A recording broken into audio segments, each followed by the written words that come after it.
Peace be with you. Friends, we continue this wonderful journey through the Acts of the Apostles during this Easter season. And the reading for today, the first reading, is from the 6th chapter of Acts, and it has to do with the choosing of the first deacons. And I've preached on that actually many times. But I want to focus on something different today from this passage. And it's a little line that's a bit of a throwaway line, but I think is enormously important. So they talk about the preaching of the gospel, the spreading of the word. And then it says, the number of the disciples in Jerusalem increased greatly. Even a large group of priests were becoming obedient to the faith. Now, as I say, we might just, pass over that line, but I think for people in the first century, especially in a Jewish audience, that would have been a very interesting line. Now, how come? Well, priests were so important in Jewish religious life. Go back to the Old Testament now. There's a lot of talk about priesthood. Priests are people who perform sacrifices, who thereby affect a union between divinity and humanity. Even a figure, go back to Noah, a figure like Abraham, Moses, they're all priestly figures. But they really come into their own during the time of the Solomonic temple. So Solomon builds the great temple in Jerusalem, and it's attended to by scribes indeed, but also by priests. That's to say, men who perform the animal sacrifices or grain sacrifices by which the people were reconciled unto God. The priestly group comes from the tribe of Levi, and they are essential to Jewish religious life. They're conducting the rituals and the ceremonies and the sacrifices by which the people are sanctified. They were temple people, people of prayer and praise and sacrifice. Now, Jesus is not a temple priest. John the Baptist was. He came from a priestly family. Jesus wasn't, though. He came not from the tribe of Levi, but from the tribe of Judah. That's David's kingly tribe. Nevertheless, Jesus, like any pious Jew, is very temple-centric. He goes up to the temple on a regular basis and participates in the sacrifices there. He says in regard to himself, you have a greater than the temple here, which means in his own person, divinity and humanity come together. He is in his own person the supreme priest. Think now too at the climax of his life. Jesus goes up to the Jerusalem temple, and he does there what so many of the great prophets did. He pronounces judgment upon the temple. Think of Isaiah and Hosea and Amos and Ezekiel and Daniel and so many of them, Jeremiah, that passed judgment on the corruption of the temple that's meant to be the place of right praise, has become a place often of corruption and idolatry. Well, Jesus, like those great prophets, comes into the Jerusalem temple and he turns over the tables of the money changers, and he says, you've made this a den of thieves. It's meant to be a house of prayer. And then he makes this extraordinary remark that he's going to tear down this place and in 3 days rebuild it, referring, St. John tells us, to the temple of his body. In other words, again, his body is a holy temple, the place where divinity and humanity meet. His very person is a priestly reality. And then we rehearse this at every single Mass. The night before he dies, Jesus takes the Passover bread and the Passover cup. This is my body given for you. This is my blood that will be shed for you. Well, you see, that's all temple talk. That's all priestly temple language. The priest who would take the body of the animal and sacrifice the animal, and the blood would spill out. And then this animal would be offered in sacrifice to forgive the sins of the people. Well, that's exactly what Jesus is saying the night before he dies, that he's going to perform on the cross this great priestly sacrifice. How wonderful that as we hear a large group of priests are becoming obedient to the faith. You know what that means? That means they got it. That means that these temple priests in Jerusalem, they were steeped in the very tradition I've been describing. I mean, that's what their whole life was about. Once they heard the evangelical message, they knew Jesus is the fulfillment of this temple. Jesus is the fulfillment of these sacrifices. Everything we've been doing across the centuries as priests of Israel, it's now summed up and given full expression in what Jesus has done on the cross. You know, I'll speak directly to all the Catholics listening. Something I think wonderful about Catholicism is we preserved so much of the Jewish priestly tradition. Go back in the Old Testament, what do you find?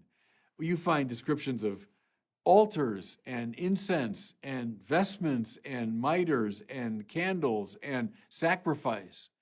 In other words, all these things that we preserve in our churches, that we preserve in our sacrificial activity of the Mass, there it is.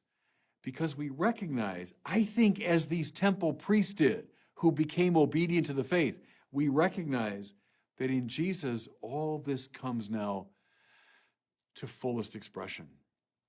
You see, by the way, why Vatican II insists that the Mass, the Eucharist, are the source and summit of the Christian life. That's the place where divinity and humanity come together. That's the place where they're reconciled. That's where the priestly activity happens. Again, the tragedy, everybody, that so many of our Catholic brothers and sisters are staying away from this. No, these temple priests long ago, they got it. And they became obedient to the faith. So we today need to be obedient to the faith. Okay? So with all that in mind from the first reading, listen to this now from the first letter of Peter. He says, "Come to him, a living stone, rejected by men, but chosen and precious in the eyes of God. And like living stones, let yourselves be built into a spiritual house." That's an extraordinary line, isn't it? Who's Jesus? He is the temple. Right? I'm going to tear it down in 3 days, rebuild it, referring to the temple of his body. You have a greater than the temple here. Who is he? He is the high priest. Now, who are we? Oh, we're people that follow Jesus. We're his disciples. We think his teaching is great. Nothing as banal as that. No, listen to Peter. We are like living stones built into a spiritual house. See, we're members of his mystical body. Shift the metaphor a little bit. We're the living stones that make up the temple that he is. That's what's happening, by the way, every time we go to Mass. We're not just people like watching a concert. I'm going to show up and sit in my chair and watch what's going on up there. No. You're participating in the mystical body. You are a living stone making up the temple. You are a priest, right? Everyone listen to me baptized. You are priest, prophet, and king. And when you come to Mass, you're exercising your priestly responsibility, your priestly dignity. So to this point, listen as we go on in 2 Peter. You must become a holy priesthood to offer spiritual sacrifices acceptable to God through Jesus Christ. Oh no, that's for bishops and priests up there on the altar. Well, yes, in a very unique and indispensable sense, yes. But everybody that attends Mass is exercising his or her priesthood. As you join your prayers to those of the priest, you join your sacrifices to that of Christ, you're a priest in this temple. Long ago, many temple priests got it, and they became obedient to the faith. You're their spiritual descendants. And listen now as he goes on. Therefore, I'm quoting, you're a chosen race, a royal priesthood, a holy nation, a people set apart. How wonderful, by the way, royal priesthood. That means you're king and you're priest. Well, that's David, right? The Mashiach, the anointed one. David was king, certainly. But also, as he dances before the Ark of the Covenant, that's a liturgical act. He's also priest. Well, every one of you baptized, every one of you, exercising your privilege at Mass, you're operating as both priest and king. I've said it many times before, Vatican II says it. It's by our right praise that we set the world aright. Yeah, you worship the wrong thing. You worship pleasure or money or power or honor. You're going to make the world a worse place, right?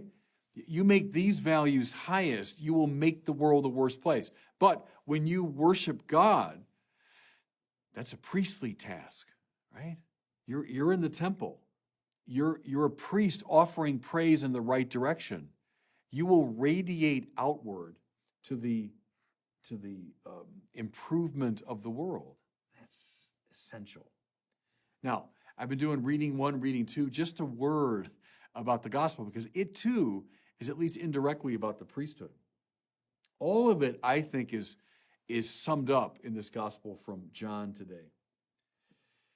Jesus presents himself to his disciples as the perfect priest. Now, why? He's the mediator between God and humanity. Now, how do we know that? Well, listen to what he says. When he's asked, Lord, show us the way to the Father. What is this way to the Father? What does Jesus say? I am the way, the truth, and the life. Here's Thomas Aquinas' commentary on that. In his divinity, he's truth and life. Right? What are the things that we want? Well, we want fullness of truth. That's God. We want fullness of life. That's God. So Jesus is saying, I'm it. I'm the truth and the life. I'm the goal of all your searching. But, Aquinas says, in his humanity, he's the way. So how do we get to the truth and life? Well, we look at and we imitate and we enter into his humanity. Now watch something. Who's a priest? Who's a priest? The priest is someone who reconciles divinity and humanity, right? Who brings together heaven and earth. That's Jesus. I'm the way, it's my humanity. I'm the truth and the life, divinity. I'm the one in whom these two realities come together. Therefore, I'm the supreme priest. And once again, we don't just admire this reality that's up there, out there somewhere. No, we participate in it. We're living stones in the temple. We are sharers in his royal priesthood. Many priests became obedient to the faith long ago. We're their descendants, everybody. Everyone listening to me who's baptized, we are descendants of those priests who became obedient to the faith. So as we're coming toward the end now of the Easter season, realize your dignity, especially every time you attend Mass. And God bless you.